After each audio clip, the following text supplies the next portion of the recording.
பழைய சோறு பச்சை மிளகா, பக்கத்து வீட்டு குழம்பு வாசம், இருட்டு மாங்கா தெரு சண்டை,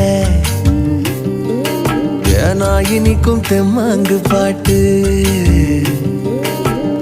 ஆட்டு குளியல் புடிச்ச சினிமா, சரக்கு அடிச்ச போத மயக்கம், ரயிலு பயணம் ராத்திரி காத்து, ரம்மியமான ரகசிய நினப்பு, அடையெல்லாம் ஒரு சோகம்தான், அடி காதல் தனி சோகம்தான், எல்லாம் ஒரு சோகம்தான், அடி காதல் தனி சோகம்தான். பழைய சோறு பச்சை மிளகா, பக்கத்து வீட்டு குழம்பு வாசம்.